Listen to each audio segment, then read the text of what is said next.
Welcome to Night Talks, the University of Florida College of Journalism and Communications talk show produced by students for students. I am Ariana Psarakos, a senior studying journalism, and our guest today is Imen Zouari, an accomplished filmmaker and media production, management and technology lecturer at the College of Journalism and Communications. Her most recent work, Americanism, premiered in 2021 and has earned accolades at film festivals nationally. Hi, Imen. Thank you so much for joining us today. Thank you so much for having me, Ariana. I'm so excited to be here. Students on campus know you as a film professor, but what other work do you do outside of the University of Florida? Thank you so much for this question, and thank you for having me. I'm really excited to be at Night Talks, and for students by students is something very exciting for me since my students are my number one. Besides teaching here, which I kind of call my day job, I have two other jobs, which is to work on my film projects. I have about 3 to 4 projects I'm working on right now in development at different stages, hoping to go into production within the next couple of years or the next year, directing television as well. I also, which is like my heart and my passion, is I co-created the first American Muslim Film Grant to fund American Muslim filmmakers, and we're now in our 9th year with Islamic Scholarship Fund, and that's something I really enjoy and is kind of where my main passion lies. That is awesome. When did you realize you had interest in storytelling and filmmaking? So I grew up in Panama City, Florida, which is a very small town in the panhandle of Florida. And if anybody knows Panama City, it's not very diverse. So me and my friends, we were all Arab Muslim women, little girls growing up, and we were trying to kind of fit into what was an area where we felt very otherized. And so what would we do to pass the time, because it's also really boring there besides the beach, is we would create skits and commercials. And so I was always in this aspect of telling stories and doing kind of different artistic things. So I was, I'm going to show my age, but Arsenio Hall was big then, so I was Iman Hall, and we had the Iman Hall show. We had commercial breaks, and they were always comedically driven because that's where kind of my heart lies, is in comedy. So you started in this production industry pretty young. Nice to hear. Yeah, for sure. What was your academic journey that led you to where you are today? So that's a great question. You know, being first-gen immigrants, and this is for any immigrant community, your parents want you to go into medicine, usually. And particularly being Muslim and being brown, all of my family members, my dad's the eldest of 17, they're all physicians. And so my path was already laid out for me, like I had to be a doctor. And so I came here in undergrad at the University of Florida, and I changed my major 5 times. You know, I started off, of course, like most students do, like pre-med, and I was like, okay, I'm not gonna do it. And so then I went to 5 different majors, and I ended up with religion and Near Eastern languages and cultures, which is basically Arabic and Hebrew, so I double majored in that in the College of Liberal Arts and Sciences. And afterwards, when I graduated, I was like, okay, I'm gonna get my PhD in Islamic studies so I can educate people about Muslims, because I was a Muslim activist. I've always been a Muslim activist, kind of taking away from the violent and oppressed stereotype that Muslims get in America. So I had taken on this huge role on myself. I started wearing a scarf when I was here in college, and I was president of Islam on campus during September 11th. So a lot of these things were kind of happening in my life, and I was thinking, okay, well, if I'm gonna get my PhD, I'm going to be educating those who already want to be educated, and I'm not gonna be educating the ones that are like in the middle of America that don't know anything about Muslims or our culture. So I decided to go to film school. And so I know that my parents were gonna be very not supportive of that, so I didn't tell them. I had gotten married after I graduated. My husband got into law school at FSU, and I was told that FSU had one of the strongest film schools, and I was like, okay, I'm just gonna do it. So I went, I applied, I got in, clearly, and then I told my parents, and they're like, okay, fine. But then every moment after that, even when I took them to LA, when I was on the red carpet to pitch a sitcom to NBC, I came back and they're like, hey, when are you going to take your MCAT? Or now you can take your LSAT. So it was like a whole journey and thing. But that was kind of my journey on how I got into academics. That is so nice. I too am a first generation student, and my little sister is a pre-med, and my older sister she just finished law school. Oh, nice. So I know the struggle of doing production. You won a Student Emmy Award for your film Tough Crowd. What was the film about, and what did winning an Emmy do for you? Did it confirm that you're on the right track? Yes, thank you for that question. So the film is a short film, and it's kind of autobiographical. It's about this girl who wants to do stand-up comedy, but her sister wants her to take the MCATs. And so she's trying to learn how to do stand-up comedy, and then she has this rival who is Jewish, and that's something that I always like to kind of play off of comedy-wise, is the Muslim-Jewish tension that happens. So there's like comedy from it. So they're competitors, but at the end, of course, they're friends. But so that's kind of what the story is. Like she went through her dream of going through comedy and not going into medicine. And yeah, you know, of course, winning the Emmy for that was like it was so surprising, because I'm one of the first hijabi female filmmakers in the nation, and that's kind of one of the first times that people have seen a comedy of a Muslim woman regularly that is not being, you know, shown as oppressed or has an accent or, you know, can't do anything for herself. So it really did affirm, like, you know, we have a space here, and that, and particularly in comedy, that it was kind of able to pull through. So it was very much a validation for me in that, like, I'm in the right career, and I have space for myself here. Right, that's nice, and it almost kind of reflects your life. Yes, exactly. Yeah. That is nice. So you've consulted on television shows such as The Odyssey and The Big C. What was your role on those projects?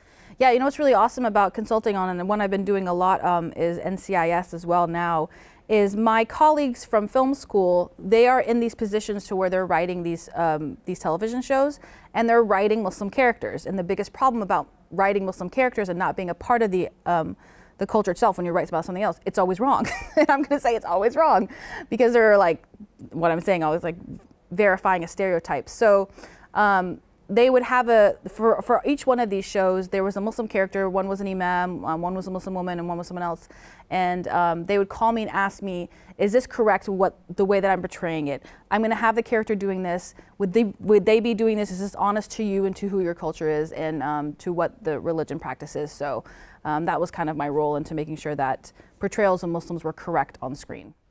Right, because a lot of people want to stereotype a lot of different groups of people. 100%. So Yeah. that's important. Tell us about Americanish, both creating the film and more recently showing it at festivals. How does that feel? Yeah, so Americanish took 8 years for me to make. We're actually in our 9th year as we're premiering, and so it's been the biggest journey. I always say it was one of the most traumatic experiences of my life, because it was so challenging. We spent 4 years writing the script and raising money. So an independent film, I wanted to make sure it was like independent to where I had creative control and I wasn't being told what to do. It's particularly a story about Muslim women, which again, it's the first American Muslim rom-com made by American Muslim women. So it meant a lot to me. And so that's why my passion, and I tell my students this too, is like, if you want to do something, your passion is what's going to drive you. And every year, I'm going to say I was like dying throughout, but my passion is what kept me going and wanting to make sure that I tell the story of representation. So it was a really hard experience, but at the end, and particularly after we premiered, I don't know if anyone has a feeling of this, is like when you stay with something for so long, or when you're working on a project for so long, or you're making something for so long, you start to second guess yourself, like, I don't know if this is very good, like maybe no one's gonna like it. Like, so then I always have to remind myself, which is also advice to students in general, is like, when you make something that you will like and that you're honest to yourself, it will reflect in others and people will relate to it. So we premiered in San Francisco, which is my favorite city in the world, and we premiered on the San Francisco Bay because it was outside through a drive-in, and also on streaming because it was still COVID. But it was just like such a amazing experience. It was magical because I was in my favorite city, it was on the bay, and people were watching the film for the first time and they all loved it.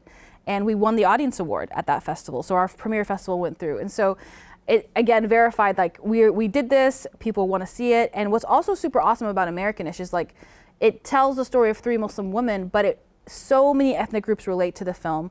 When I was in Cincinnati, we had a Thai man that like took me aside and he had tears in his eyes and he said to me, you know, thank you for making this movie because I can now show my white in-laws what it's like to be me in America. And I had an older 70-year-old white male who was like, I know this story, this is me and my sisters, you know, and so it transcends the importance of telling film or in art in general. It transcends, you know, what the image looks like and about the heart of the story of being like, you know, wanting love and wanting career and wanting family. Yeah, that is super nice. I actually am from California. I'm a little southern than San Francisco, so I understand exactly when you said that's my favorite city, because that's my favorite city too. Oh yeah, I love San Francisco. Yes. It's so pretty. Yeah. You were named Best Feature Director at the La Femme International Film Festival, as well as other distinctions. What do these achievements mean to you? So it means, of course, a lot. I always try to tell myself and to my students, I don't need this recognition to know that like what I'm doing is great. But it's really hard in this industry. As we know, it's led by a predominantly, you know, white male kind of counterparts. So it is really important that the work that I've been trying to work for 8 years is being recognized, and moreover being recognized as being a Muslim woman for telling our stories, because we have been kind of shut out for such a long time and being able to tell that story. So, you know, it really, really means a lot. And also it just means that, again, like I was saying before, there's a place for it. So, you know, we've won 14 awards, 7 of them were audience awards, which means like, and all of our screenings were sold out, you know, which means that they want a story like this because they haven't seen it before. So, you know, it just kind of affirms like, okay, we have a place, our stories are needed. We need to make sure to tell these authentic stories, and the more authentic story you tell, the more connection you create with audiences, and the more peace you create in the world, you know, instead of having such conflict. What do you draw inspiration from for your projects? So my inspiration for all my projects come from myself and my own story. It's really important, and so another thing I tell students is you really need to tell stories from your own experiences and from your own voice, because that's when it's going to be the most real and relatable. When someone tries to tell a story outside of the voice, it feels inauthentic. And so my biggest thing is like really trying to help students, and even myself, hone your own voice. So particularly with this, with Americanish, this was based off of like 3 Muslim women from a play, and they're all Muslim women that I know, right? My second feature is about me growing up in Panama City, and kind of like a road trip film. So, you know, these experiences all kind of pull from what I know, and I think that's the most important thing to work in, and you know, to show that Muslim women are not a monolith, and we have agency over our own lives, and that's really important to me. It is very important for everybody to know. Yeah. What were some of the biggest challenges you've encountered in your career? So, of course, the biggest challenge is, first it was being a first. So firsts are very difficult. It's always like the second or thirds that kind of had the propel, but the first kind of, what they always say, like paved the way. And I had one of the directors of the film festival said, you guys are breaking down the door, but you have arrows on your back. And it's really challenging to be a first, because you have to show people the importance of what you need. You have to prove that you need to be here, and all of those kinds of things. So that's incredibly challenging. And the biggest challenge, just as a Muslim filmmaker in general, is making sure that we are telling a narrative that is not the narrative of the terrorists and the angry Muslim, which we are still to this day fighting for. And it's very frustrating, because we're trying to pull into authentic storytelling in every ethnic group, but I feel like the Muslim group is really low on the totem pole in that sense. And you know, I teach a class here called Islam, Media, and Pop Culture. It's a really fun class that talks about how Muslims are portrayed in different areas of film and television. And, you know, and there's always students in the class I was just talking to recently that are like, you know, it's really hard because my parents believe this about Muslims, and I'm trying to educate them on like what I'm learning and how I know from you, but it's really challenging because it's ingrained in them, right? So the systemic version of what you think of a whole group, they have to unlearn it, and they have to be willing to unlearn it. So that's been like, of course, the overall challenge in everything that I do as you know, just a filmmaker and artist, as a professor, and even the director of the film grant. And then the other one that's really challenging, which I keep on bringing up, is telling comedies. an independent film, no one wants comedies. They all want these really strong melodramas.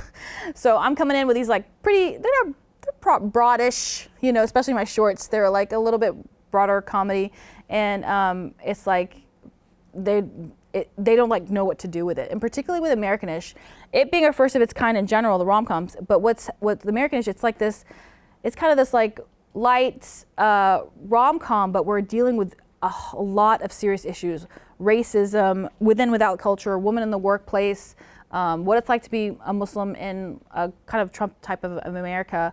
And so these are really serious issues while keeping it light. So, which I was very concerned about, but I've been told that it went well. So I'm glad to hear that. So those are kind of like have been my biggest challenges and obstacles. Well, that's nice that you're trying to overcome it and pave the way for more people to come through. Thank you. Who do you look up in the industry? Any mentors? So that's another problem that I had was challenging is because I was one of the first, I didn't have anybody before me, and that's why mentorship is incredibly important to me, and that's why I mentor others as well. So I don't have any sort of mentors, but someone that really did kind of show me that I'm able to do this is Mira Nair. And Mira Nair is a British Indian female filmmaker, and she did like The Namesake and Monsoon Wedding, and it was the first time when I saw on screen that there was a brown woman on screen, and I'm like, oh wow, we can have brown people on screen. This is amazing. And I remember being so like it shook my world, impressed and you know, ready kind of to do this because she had paved that way. So that's kind of been like, you know, my biggest inspiration in that sense. Well, that's really cool to hear. Is there anything you know now that you wish you would have known back when you first began your career? That's a great question, and I was thinking about this because I don't know. I'm really about, I'm extremely driven, ambitious, and I take chances, and so I don't know if I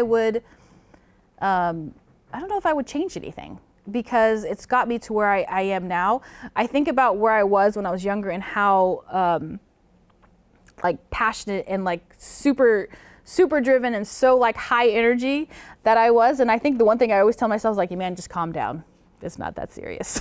But it got me to where I am now. But I think that, you know, staying true to yourself, and you will always get no's. That was one of the things, like my entire life, and particularly as a filmmaker, is rejection. 99% of my life is rejection. And, you know, you just can't have that hold you back. And so that's the biggest thing. And I think I learned that very quickly when I was younger, and that's kind of what pulled me through is like, it's okay, I got rejected again from this, I got rejected from that, it's fine, kind of create and keep moving on. Failure is your biggest path to success. Right, I always tell people what is done is done. You did the best you could with the information you had at the moment. 100%. And now you're a different person. I love it, yes, exactly. Yeah. The media landscape has shifted quickly due in part to streaming and the pandemic.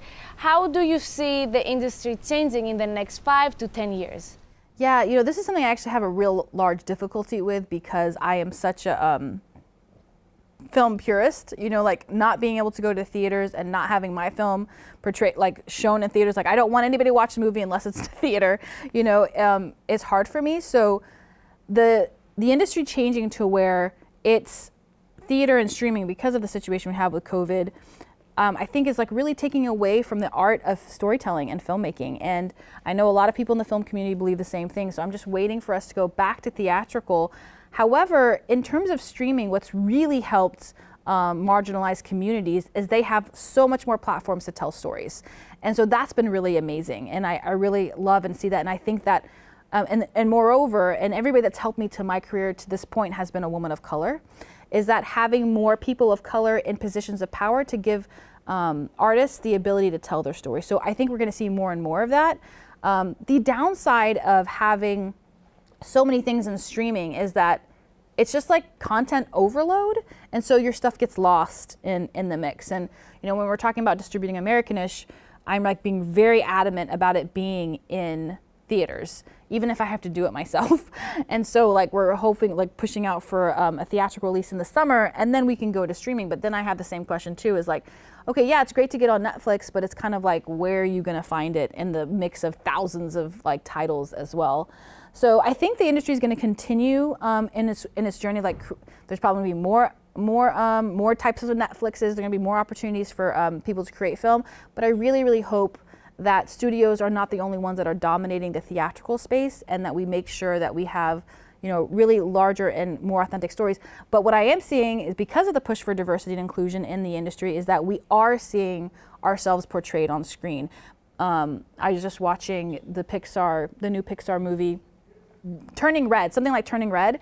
Anyways, it's an Asian American story, which is really big. And then when we're watching it, there was a Sikh security guard, and there is like a little girl wearing a scarf in the classroom. Like, these little parts of inclusion are so incredibly important, and also members of the LGBT community. So it's making sure that we have that. And I think something that's definitely going to change in the industry, and for the positive, and hopefully, is that we are going to see more of ourselves portrayed on screen, because what we're seeing on screen is not what is portrayed in our society. So I'm excited about that. Right, that is very exciting. Like you say, I totally agree that streaming devices make everything more accessible, but something about going to the theater is so exciting. Like, you get ready, you call your friends, like, oh, we're going to go to the theater today. Yeah, it's just so exciting. Yeah, the popcorn in the darkness, yes, right. For sure. What are good startup positions in the film industry? As someone is looking to get started, what can students do now to be successful on the set?